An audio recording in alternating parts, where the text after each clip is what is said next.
Hi, as you may know, VT Pro now also lets us import 3D models.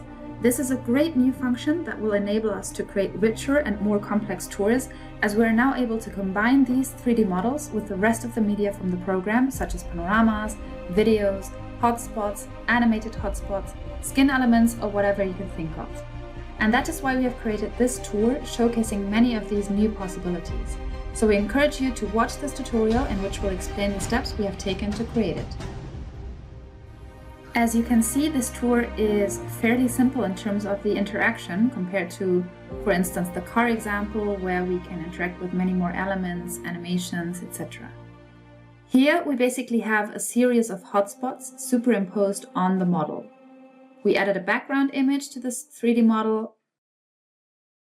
And above all, what's most interesting about this tour is the possibility of entering the different panoramas that have been taken in the area, like this, and entering and exiting through the 3D model in a seamless way, similar to what happens in the dollhouse. You see?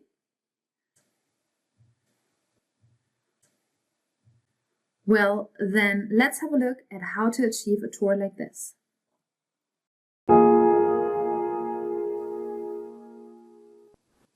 Right, so let's create a new project from scratch in which we are going to import our 3D model with this option right here. Now, as you can see, we have two options: import an orbital type model or a flyover model like a terrain, a large area. This first mode is more for objects where you'd want the camera to rotate around while the object always stays in the center, and the other mode would be for large areas like ours in which we want to fly over the model. So we click that, and now we navigate to our 3D object, which needs to be in a GLB format. This is a standard 3D format which you will be able to export from most of the common 3D programs. We work with and we recommend using Blender, but you can also do it with Cinema, 3D Studio Max, etc. Most of the common software allow you to export GLB, or if not, there are also programs online or online applications that allow you to convert from one format to another. So we select our model, click Open, and then we already have our 3D object as one of our media in our project, okay? If we go to the 3D tab, you can see we have our 3D object here, and if we double click on it, we go to its settings, to the settings sub-tab, where we can visualize our model and move around with the camera. We can move both using the mouse. For example, by clicking and dragging, we move sideways or forwards and backwards. With the right button, we can go up and down in height or rotate left and right. And with Shift and the left mouse button, we can turn around the point we mark with our mouse. Or we can use the keyboard with the keys A, W, S, D to move, Q to go down, and E to go up, and the arrow keys to rotate the camera, tilt or pan.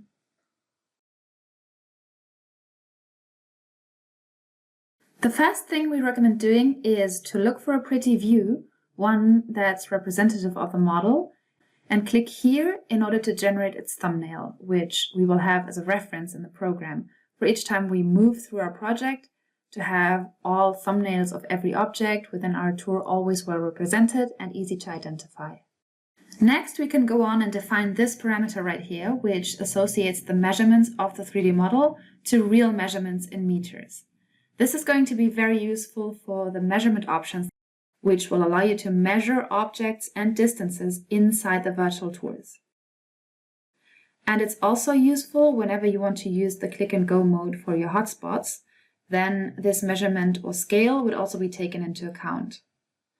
So you could enter a specific value here if you know it, or by clicking on this icon, we can go to the model, look for something that we'd know the measurements of, for example, the height of this door, and we insert the measurement of that distance, which in this case could be something like 2 meters, okay? Now this value here is updated and we would already have our scale well determined. Next, we have a series of options which you all know from any other type of media in your virtual tours. We have this option, which we recommend you tick since it will optimize your model a lot. It reduces the geometry so that performance improves and everything will go much faster and smoother with hardly any noticeable loss of quality. Similarly, we also have the option to compress the textures, and if we want to also reduce textures for mobile specifically. And finally, we have the possibility to add one or several actions that get triggered when this media starts, as you already know from any other media type inside your virtual tours. And that's pretty much it for settings.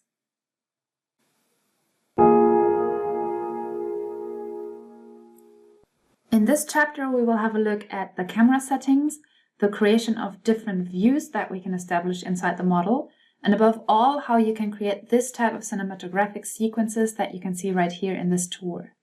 So we go to the subtab Camera, and first we have the option to establish the current view as the initial view for any time somebody enters the 3D model, just like you know from Panoramas. We could move around and then change it and give it a new one. We can change its field of vision. If we move around and want to go back to the initial view, we can just click on this icon right here. In the advanced options, we have a control for the speed and rotation of how we move around the model. Then we have an option to also set a minimum height so that the user can never actually move below the established height, so below this value right here. And we can also go in and edit the camera limits. Right now we have a fairly large area, but with these points we could reduce it so that the user, when navigating the model, they can never go beyond this point, okay? Just to limit the areas, limit which areas of the model the visitor can see. Let's reduce it just a little bit more and then we click OK, and that's done. I'm just gonna adjust the initial view a little again. Okay. Now down here we have a panel to manage and create views. So let's create a first view with this exact current position here. And that way we have this view saved here and we can always go back to it at any time. Let's move around the model again and create, for example, a second view with this position. So we click the plus icon and there we go, our second view. And now, for example, we're going to create another one more top down. Let's zoom out and click create. So this way we would already have quick access to each of these 3 views. And that's how you can create a list with all the viewpoints that are most interesting within the model. For example, another one from here.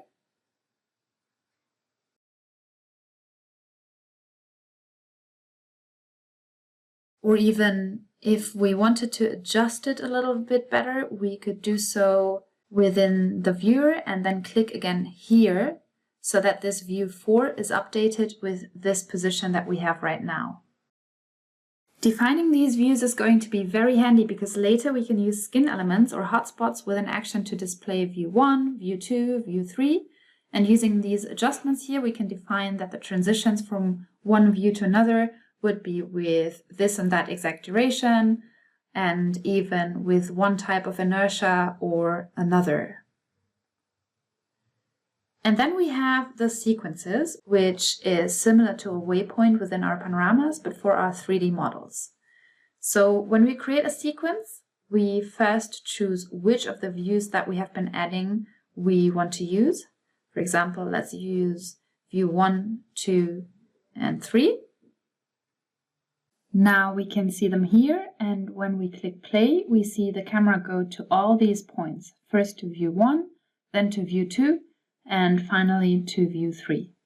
Of course, we can drag and drop in order to change the order so that it'll start with view 3, then go to 1, and then to 2. In the general settings for this selected sequence, we can define how many repetitions we want, whether we allow the user to interact and change the view in the middle of the playback of a sequence, use the sequence as the initial opening sequence when we first start the tour so that it directly starts with this sequence. And this option, which we had in the waypoints as well, that continues the playback of the path or sequence a few seconds after there's no interaction of the user anymore. We can add actions to the selected sequence or even go to the settings of each view within the sequence to define, for example, the duration that we would like between view and view. For example, in view 1, for the duration of the passage from view 3 to view 1, we could want that instead of 2 seconds to be somewhat slower, for example, 5. We can define the type of animation, and if we go and have a look, it goes to view 3 first, and now the step from 3 to 1 is much slower, and then it moves on to view 2. Okay? So that's how we can define the times, and with this we can create very cinematographic sequences like the ones you have seen in the example of this tour. And for even more dramatic effects, we could between views have a fade to black or any other color. So if we wanted a fade when passing from view 3 to 1, we would tick this option, give it the duration and the color we want, and in view 1, to have it start from black, it would be like this. And if we wanted the same effect for the transition from 1 to 2, again, we would mark fade to and fade from. So that is how we would get the effect of the intro to this tour that we have as a demo tour here. We can create as many sequences as we want, for example, another one that contains view 3 and view 4. See? And here we'd be accumulating all our sequences, and as we said before, with the view actions or triggered by any skin element or hotspots or whatever you want, we can have the possibility that at any time we can play sequence 1 or 2 or go to a specific view or anything you want. So as you see, this opens up a lot of possibilities. Finally, we'd also like to point out that, for example, if in sequence 2 we wanted to add a new view, we create it up here first if it is going to be a completely new one. And then using this button here, we can add a new view, for example, view 1. Or we could even add view 3 again because we wanted to start and end with the same view. And we can go to any of the views and also add specific actions to them so that when this view ends, an action is triggered. Same for view 4. When it ends, we could add an action, for example, a sound or a text element from the skin that could appear. And in this way, we would have something similar to what we have in our intro. Right, let's go back and activate view 1 and have a look at the Hotspots tab.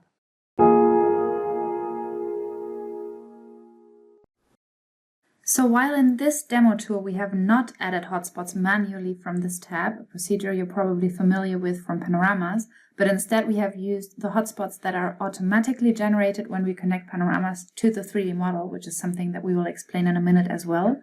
But we do want to briefly explain what it would be like if we wanted to create hotspots manually in the Hotspot tab.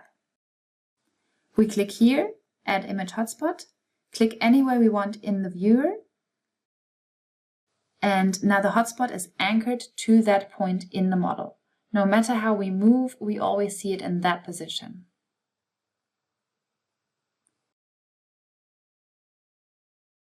Here we have the possibility of giving it a distance to separate the icon from the model, even creating a visible line in case the icon would block the view to an element in the model. If we deactivate this option, for example, we'd stop seeing the icon altogether anytime the actual 3D model covers it. See, if we mark it again, it'll appear. So depending on whether you need it to be visible or not. And with set location, we can move the hotspot icon to a new position, for example, here.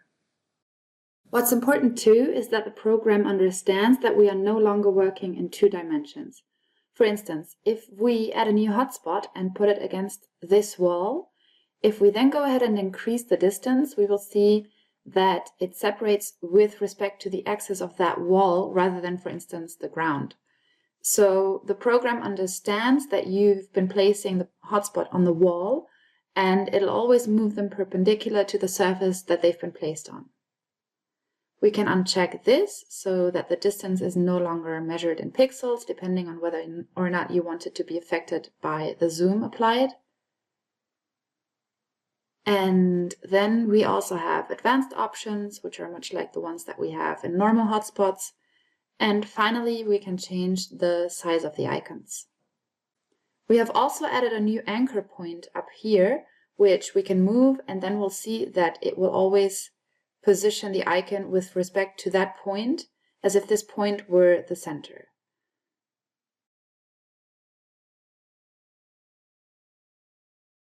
See? In our case, it makes sense to leave it in the center, but in other cases, another type of anchor may be useful. Let's move on to the next chapter.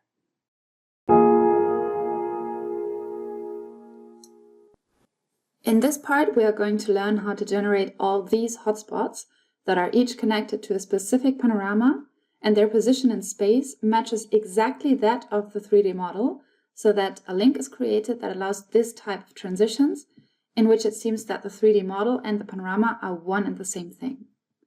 Right, so this part is done from the 3D tab, subtab Panoramas. As of now, we don't have any panoramas imported yet, so there are none in this list here on the left. We could import them as we always do from the Panorama tab or directly from here. We are going to import these, for example.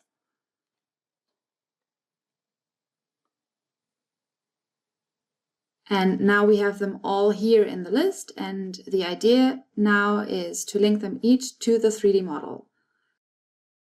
Let's start with this first one.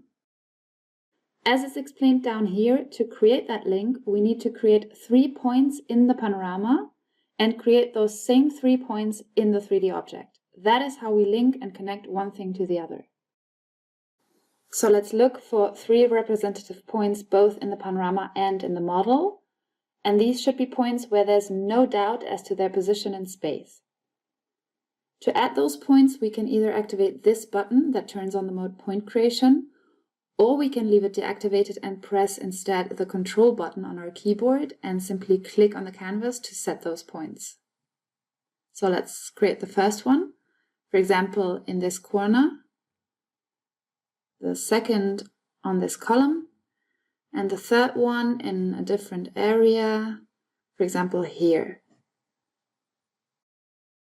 Now we are going to create those same 3 points in the same order in the 3D model. Here it is important when setting those points to put them in the exact same position and to be careful that you don't misplace them now that there are 3 dimensions. Here's the first point. The second one was here.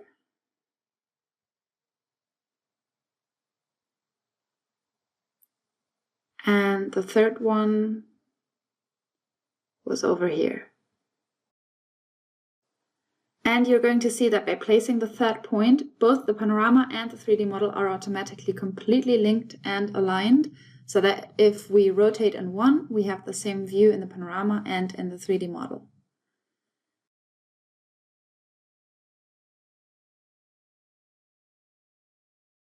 And a hotspot has also been automatically generated in the 3D model that links to this panorama in that exact position and with the camera view synchronized in both things.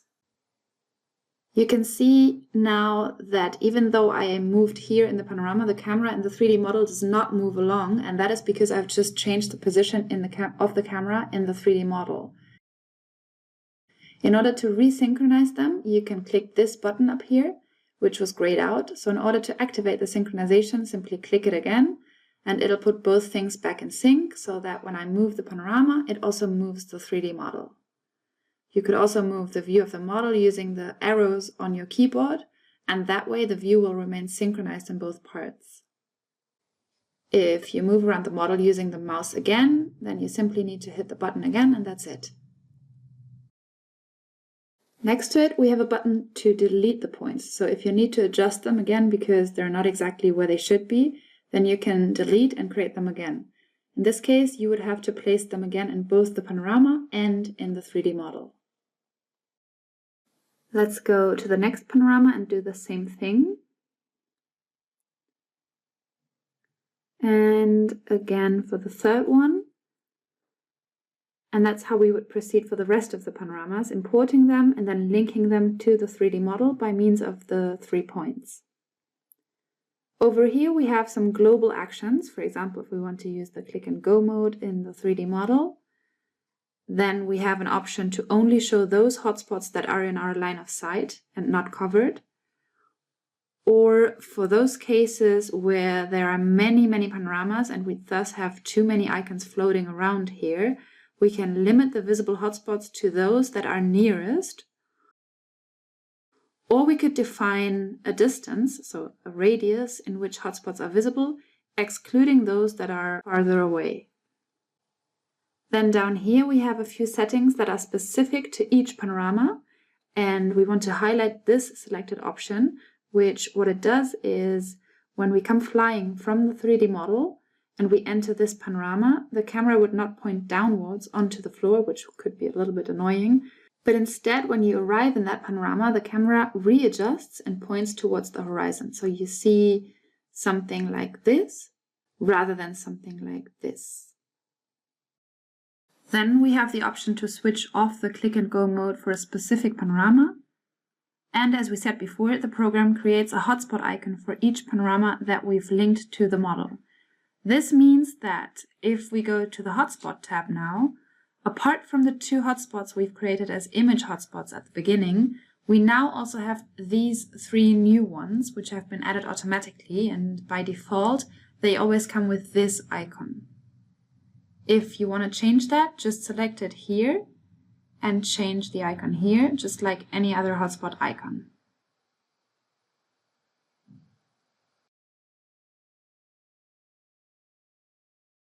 Same for this icon and the other one as well. Let's preview.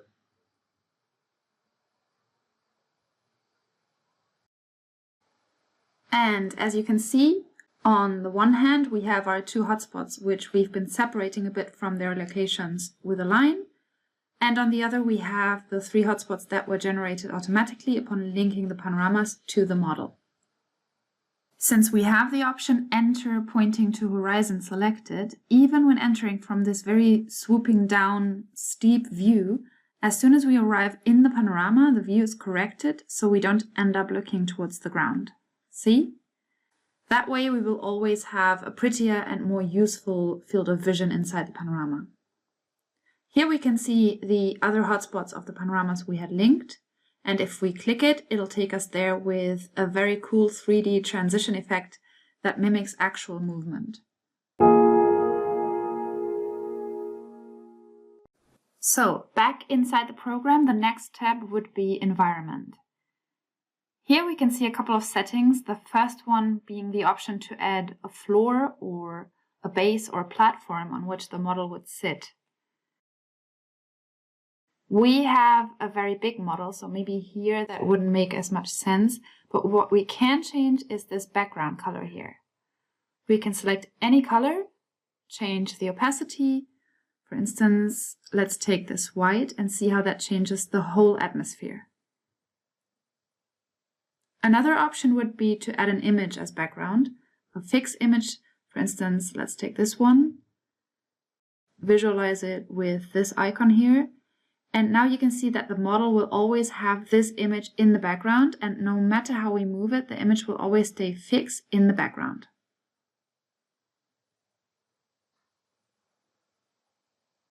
And the third option would be, instead of a fixed image, to add a panorama.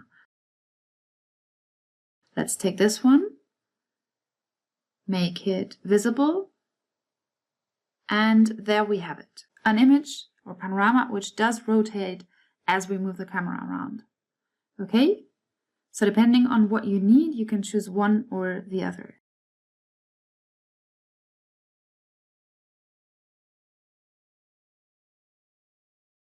And simply by clicking here, you can switch between the two, or if we make them both invisible, we'd be back to our white backdrop. The background panoramas even have a reflection option, which can be enabled here. What that would do is the light and colors of that background panorama would affect the surfaces of our model. Our model here has textures which come with their own lights and without any reflections at all, so this would not affect our model here in this case. But in other cases, for instance, in the demo we have online with the car, which will be featured in a separate video tutorial, that would be a very interesting setting.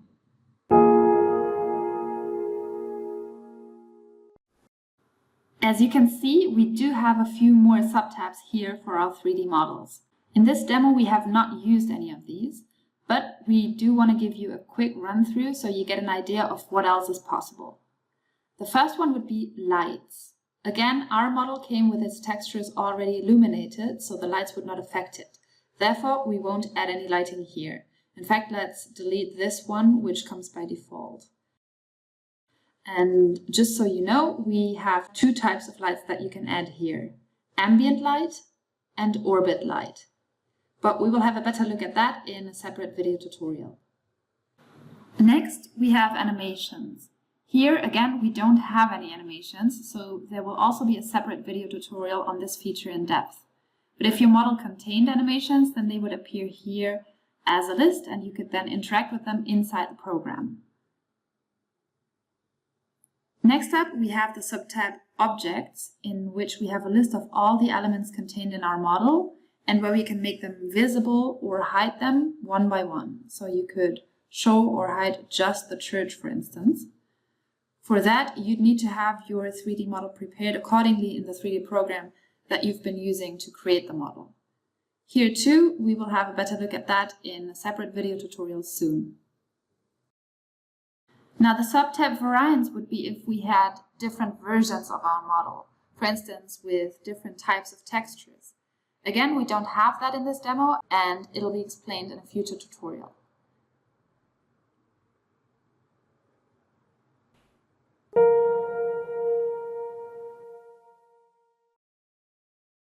And last but not least, we have the subtab effects. Currently we have these two effects.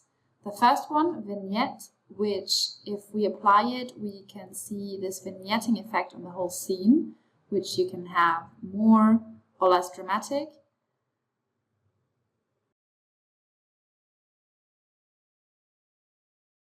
And then we have Ambient Occlusion, which if we turn it on, you can see this effect, which will darken areas that are hollow and dark and where light normally does not enter that easily. So it's another tool to get a more dramatic optics, and with these controls and values you can play around and control the final effect. With this button you can quickly turn it on or off to compare, and here we can directly only see the effect applied.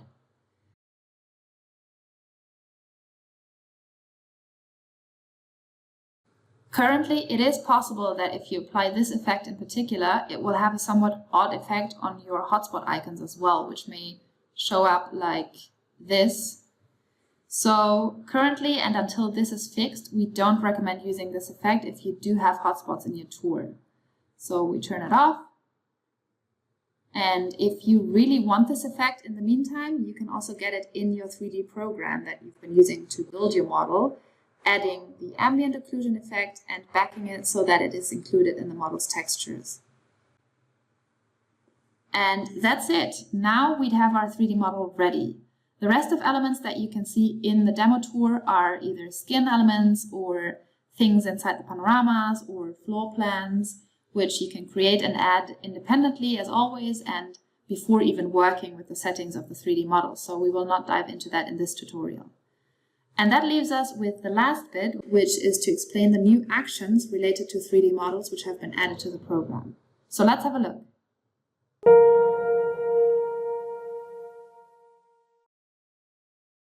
Okay, so inside the skin we added a button for this example, and let's see. Within the available actions, we have a new category called 3D model, in which we can find all available actions that are related to a 3D model. The most straightforward one would be, of course, to open a 3D model, similar to how we used to open a new panorama or a photo album, just that it opens a 3D model. Here we would have a list of all 3D objects that we have imported in our tour. We only have this one, so we select it. And here we have several options. The first one would be that when the model gets opened, as per the skin button, to then visualize what had been established as the model's initial view. Remember how we established that pretty representative initial view at the beginning? Well, that one. Then we'd have last view, and that would be, for instance, if we moved the camera within the 3D model to another point, then by means of our button, we could go back to the previous point in the model. Show view would allow us to select from our list of established views, which, if you remember, we had created a minute ago in the subtab cameras, to select one specific one. We had view 1 there, view 2, view 3, etc. So here we'd select any of those, and we could also define the duration of the transition from whichever point the visitor is currently at to that new view. And lastly, we have the option to play a sequence. In our case, if you remember, we created 2 example sequences, and then when clicking that button, it would open the 3D model and play that sequence. Or if the user is already in the 3D model, then it would play sequence 1, then we could have another button that would play sequence 2, maybe even another one that would lead us to one of our established views, etc. And these actions, as always, can be added to a skin element, or to a hotspot as the hotspot action, or as opening action of any media included in your tour. Let's have a look at another of the 3D actions, measurements. This way, when clicking this button, the user starts the measurement mode, and then we could add another button with the action to stop the measurement mode, delete it or show it, etc. We will have a closer look at all of these options, which there are quite a lot, in a separate dedicated tutorial. But this will basically allow the visitor to click on one point and another point, and then display the distance between those points.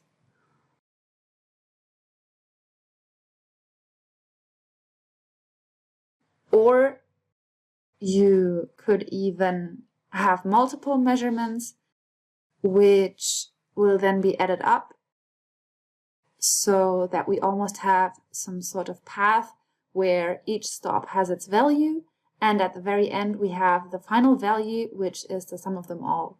So that can be very handy as well.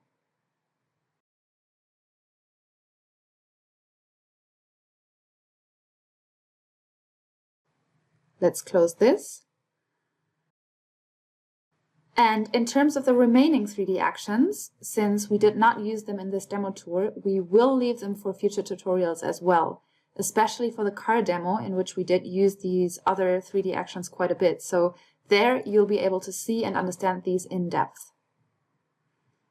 Now to conclude, let's have a look at the end result, at the final tour, to see how these settings were applied and what that would look like in the final virtual tour.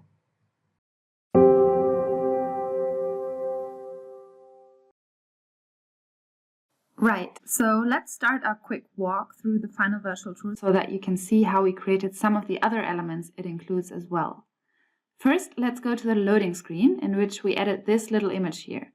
This is an APNG with animation where these turn on and off so as to suggest that the tour is loading.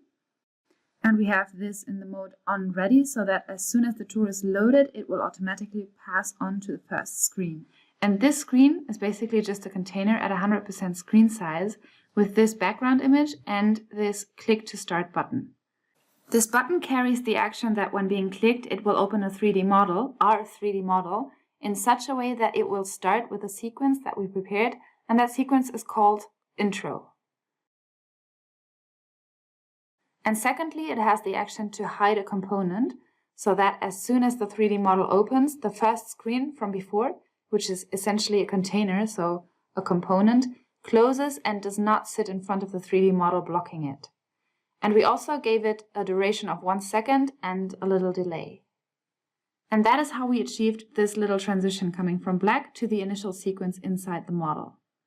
And we opted for this method instead of putting this screen as the actual loading inside the loading subtab, because that initial sequence comes with an audio file. And if that were the first screen, we'd run the risk that the sequence would start playing without the music, and we would be prompted the typical pop-up that asks us to click in order to consent the audio. That would obviously spoil the whole experience, so it is always useful to have another first screen that makes the user click, so we avoid that little system window. As we are opening the intro sequence, let's have a look at that. We go to 3D, to our model, open it, and in the subtab camera we can see here all of the views we've created for our sequences, and down here we have our intro sequence. We open that, and as you can see, it has all the views incorporated. And if we have a look at each of them, we can see that we added some actions to them as well. For instance, this first one, right when it starts showing, it will also trigger the start of our music, okay? We also added the action to, as soon as the first view starts playing, it'll hide certain skin elements, like the menu buttons or the stickers, things that we would not like to have appear in the opening sequence just yet. And that way we also hide all hotspots, purely to have a cleaner screen without all the little dots that are our hotspot icons inside the model. So they hide until there is another action that would be to toggle their visibility back on. Right after that, we put the same view again, to which we gave a duration of just a fraction of a second. We start to include the fade effects, and we also added some actions, such as the one to show this text element here. And this part is to display the little titles that you could see in the sequence, which we had created here in the skin. So we have a container with these text elements, which are the ones that appear on screen one after the other, superposed onto the views of the sequence, okay? So we have them prepared and ready here in the skin, but hidden. And what we then do is, here inside the actions of some of the views of the sequence, make them visible. Not all at once, but just the one text that you want to appear right when this part is playing. And we have them separated so that, for instance, the first text bit, the first line, will appear with a delay of 1 second after the playback of this view starts. So when these 0.3 seconds passed. We set the duration of the transition to 1.6 seconds, and we also tell it to return to the original state, so no text, 2 seconds after it started showing. We did the same thing with the second line of text of this first sentence or title, only that here we added a bigger delay, so that we will first have that first line appear and then just a little bit after that the second line, okay? And then we have another similar action with a slightly different timing, and that will display the 3D Vista logo as watermark, which appears down here in the corner. So here we have our first initial view with the camera like this. Here we'd have the second one, which does some sort of panning movement like this. And to the second view, we gave a longer duration, over 7 seconds, so that it takes 7 seconds to go from here to here. We've put a fade effect so that when this view comes to an end, it starts to fade to black when moving on to the next view, which would be this one. This one does not have any actions assigned. And then we'd have the second view, which does this little movement. So this one, which is the initial phase of the second view, we also assigned the action to show the text of the second phrase or title. And that's how we proceeded for the rest of the views of this sequence as well. And then for the final view, we added the action that when it finishes, it turns back on the visibility of the hotspots. And in the previous step, we turned back on the menu buttons and the stickers and all those elements that we had hidden upon starting the sequence. And we also hide the button that we had put, which says skip intro. And that way, after the playback of this last bit, we'd be leaving the tour ready with all its usual elements like the menu bar, here on the side, etc. So ready for us to start moving around and exploring. All right, that is basically the mechanism with which we have created this first sequence of the tour. As I just mentioned, in the tour we do also have this skip intro button to which we assign the action of playing the 3D model, specifically with a sequence that contains the final view, and also to hide and show all necessary elements so that the user can properly navigate the tour. And then within our model, we placed and linked all these panoramas, which has automatically created all these hotspots here.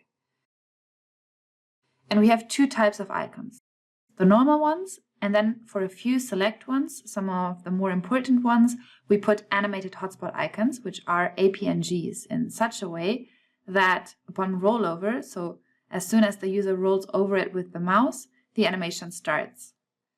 Here we made use of the anchor point that we had talked about at the beginning of the tutorial. Remember, if we had left the anchor point where it initially is, in the center, the effect within the 3D model would have not been the same. So we want the pivot point to be at the dot, not the center of the whole label. All right? As you can see, when moving around, the label's origin is always the spot with the yellow dot icon.